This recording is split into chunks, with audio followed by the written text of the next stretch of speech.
नमस्कार, आप देख रहे हैं सागर 11 न्यूज। मेरा नाम है सागर 11। देखिए, सोना बिहार कहे जाने वाले मनीष कश्यप जो पूरे बिहार में चर्चा के विषय बन चुके हैं, बिहार में छोड़िए इंडिया में भी चर्चा के विषय बन चुके हैं। यूट्यूब फेसबुक खोला जा रहा है तो ट्रेंडिंग लिस्ट में है। इसी के दौरान जब मनीष कश्यप अपने जेल से निकल कर अपने घर जा रहे थे, इसी के दौरान मनीष कश्यप विरोधी के लिए डायरेक्ट जवाब दे रहे थे। इस वीडियो में आपको दिखाने का मैं प्रयास करूंगा। क्या कहता है लोग, सरकार बदली तबे मनीषवा निकली। हम उन लोग से कहता नहीं कि मनीषवा निकली तो सरकार बदली। अब अपन जिंदगी भर के कमाई जब बाटे बैंक में जमा कैले रहलन और उनकर पैसा के उड़ा लेलन। हम जाके बैंक के बाहर वीडियो बनैली तो हमरा ऊपर केस हो गई। मदन हजरा के बेटा के बचावेलन मनीष कश्यप वीडियो बनैलन। मनीष कश्यप के ऊपर केस भइल।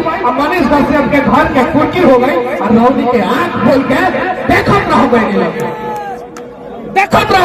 रौदी के। ई बात में हमरा अफसोस बाटे।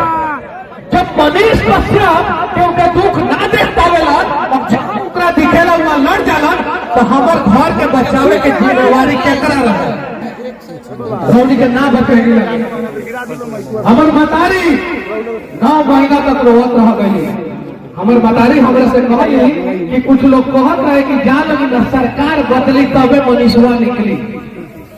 सरकार बदली तबे मनीषवा निकली। क्या कहता है लोग, सरकार बदली तबे मनीषवा निकली। हम उन लोग से कहता नहीं कि मनीषवा निकली तो सरकार बदली। हमरे मतारी से कहले बाटे लोग जाके पता करब लेकिन बात कहले बाटे लोग ना कि सरकार बदली तबे मनीषवा निकली। उन लोग से वादा करता नहीं मनीषवा निकल गई अब सरकार बदल दी। ये चीज बात ये हमारा गांव में आज कम से कम 50,000 लोग ज्यादा ही। अगर सैटेलाइट से इमेज खींच सकत लगी तो खींच लगी। आज हमारा गांव में दीपावली मनावल जाता है। समझ चली ना, बिहार के बदलाव ला एगो प्रयास किया और सिर्फ मनीष कश्यप के पुनर्जन्म का है। हमने के अपना अंदर के जो आत्मा मर गई बा ओकरा के पुनर्जीवित किया और पुनर्जीवित कैला के बाद जो बाटे बिहार में कहीं भी गलत होता ओकरा खिलाफ कम से कम जोर से आवाज उठावल जाओ, जोर से आवाज उठावल जाओ। जब हम इंजीनियरिंग छोड़ के आप वीडियो बनावल शुरू करेंगे तो बहुत सारा लोग कहलक कि पगला हो कुछ करता। मुनवा के बेटा पगला गई हमारे पापा जी के गांव के नाम है मुन्ना, पगला गई बाटे।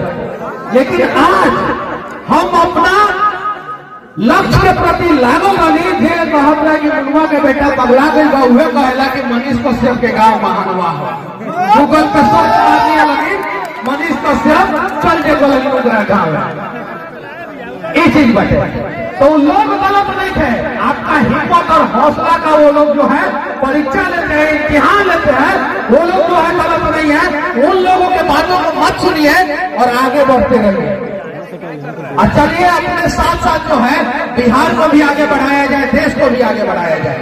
मैं कभी भी दूसरे धर्म का निंदा नहीं करता हूँ, लेकिन सनातन धर्म में पैदा हुआ हूँ तो अपने धर्म का जरूर बात करता हूँ। ये तो गुनाह नहीं है।